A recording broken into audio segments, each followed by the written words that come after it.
I am Lauren Ross Dedrickson, Colonel, USAF, retired.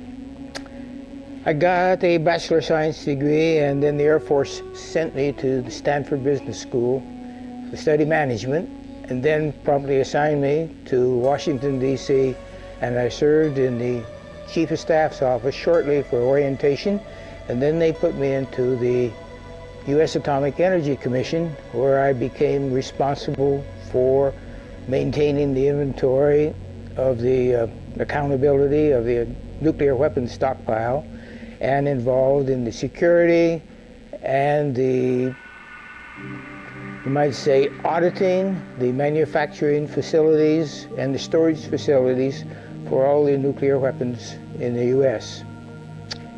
And I was there, while I was there, I had my first incident with UFOs, which in mid-July they flew over Washington, D.C., and I saw my first 9 UFOs. What year was this? This is July of 1952.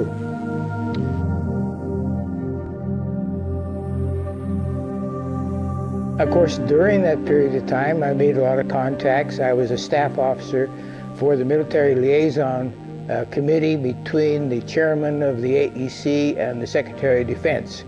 And so I became acquainted with not only the Army, Navy, and Air Force, but civilian agencies, the CIA, the National Security Agency, and other contacts which I developed. During that period of time, one of my functions was to accompany a security team which visited all of the nuclear facilities to check on the security of weapons. And we were getting reports of visits by UFOs over the storage facilities and even some of the manufacturing facilities. And that went on continuously. Now, we found that the reports, the formal reports, were few and far between, but the security people were reluctant to report many of them because the protocol and the bureaucracy involved in reporting them, they just avoided reporting. Later, I was assigned to the Sandia Corporation as a military liaison, and I was involved in establishing a quality assurance program for the manufacture and the quality and the maintenance of the nuclear weapons. So we had to visit all of the manufacturing facilities, such as the Rocky Flats and the Pantex facility, which assembled the nuclear and non-nuclear components of the weapons. And so there again, we observed the UFOs were very much interested in the facilities that we were visiting. But we did get constant referrals to, what are all these UFOs hanging around here for? And so then after that siege, this was during the 50s to the entire 50s, then I was assigned to the Unified Pacific Command under Admiral Felt during the 60s, and I was the officer in charge of the alternate command post involved in nuclear weapon operation planning. And during that period of time, I was maintained contacts with NORAD, with the SAC operations, and involved in the single integrated operational plans for the use of nuclear weapons. And during this period of time, I also learned of a number of incidents which happened. And then further on, I finally retired from the Air Force and joined the Boeing company, where I was assigned to the Minuteman program, where I was responsible for the configuration accounting of all the nuclear fleet of Minuteman 1, 2, and 3. And during that period of time, I also learned about incidents involving nuclear weapons. And among these incidents were a couple of nuclear weapons sent into space were destroyed by the extraterrestrials. In talking to various contacts throughout, they would allude to the fact that these did happen. There was, for example, the missile, Minuteman missile, which destroyed the launch from Vandenberg Air Force Base. That's now a public matter of record. The one incident, for example, was they actually photographed the UFO following the missile as it climbed into space and shining a beam on it, which neutralized the missile.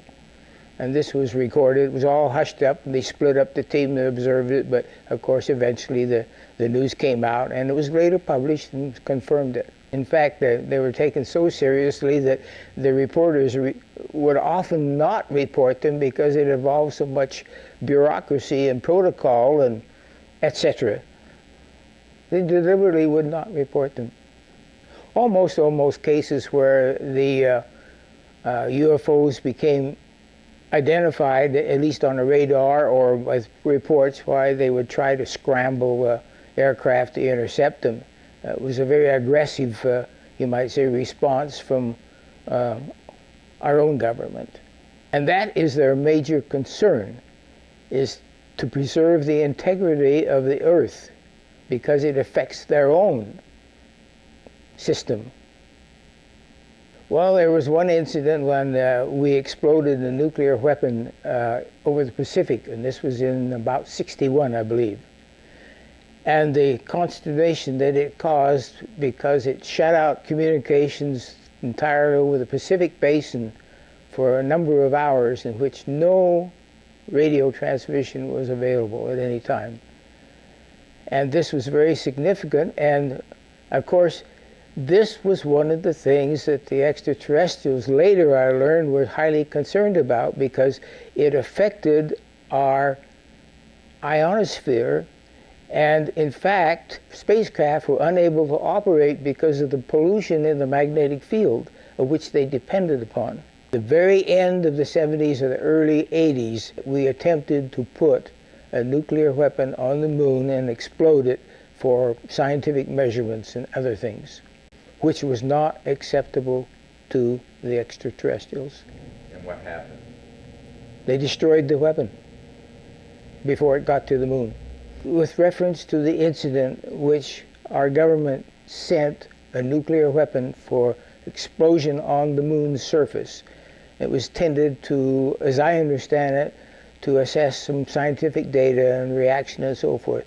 The idea of any explosion in space by any Earth government was not acceptable to the extraterrestrials, and that has been demonstrated over and over. And what's the consequence? How is that demonstrated? By the destruction of any nuclear weapon sent into space. That was at the time when I was assigned to the Atomic Energy Commission on Independence Avenue. And it just so happened that I was out that evening and the incident occurred, and looking up, I held my hand up and they were bigger than my thumb over my head over Washington. And it was they were very visible. And the second time they appeared over Washington, I did not see them that time. But of course it caused a great flurry in the newspapers and a lot of excuses by the government officials and rationale and so forth. I counted 9 of the night that I saw them. They were around the typical disc type aircraft, spacecraft. But they were there, they were illuminated, they were quite visible. Their configuration was very conspicuous. They were not aircraft, because I have been a pilot for 20 years and I'm acquainted with what aircraft look like. Well, I was with the Atomic Energy Commission during the period of 51, 52, 53, and 54. And at that time, as I said, one of my functions was to visit all of the storage facilities throughout the United States for security purposes, to see that at that time, the custody of the nuclear components was in control of the civilians. And of course the non-nuclear components were under the custody of the military. So there was a split responsibility for the weapon custodial care. So our job was to audit the functions of both the military and the civilian. And while there, we constantly encountered these reports from security personnel who had to be out in the field around the igloos and the other storage facilities, that at nighttime particularly these incidents would occur. In some cases there were confirmations of radar. Yes, at the storage facilities particularly, because they were in or near military installations. Yes, that's true. Shortly after I retired from the Air Force, And I still was maintaining contact with friends and associates at the various places. And on Colonel Parker and the Air Defense Command, the Space Command, particularly, I would run into him. He mentioned an incident which I later confirmed. A spacecraft went to the rescue of Apollo 13, and they accompanied Apollo 13 on their voyage around the moon and back to Earth. And on 2 occasions, they thought they might have to transfer the crew to their spacecraft, but they saw them safely back to the Earth. People were interested in the extraterrestrial technology, very much so. In fact, that was the time when Area 51 became notorious. Well, I guess there's more and more people like me that are getting along in years that would like to recall some of the incidents that they've encountered. And the truth is going to come out sooner or later. Into the frame came something else. It flew into the frame like this, and it shot a beam of light at the warhead, which is represented by my thumb here. Now, remember, all this stuff is flying at several thousand miles an hour. So this thing fires a beam of light at the warhead, hits it, and then this thing flies up like this. Meanwhile, we're all going like this, fires another beam of light, goes around like this, we're going like this.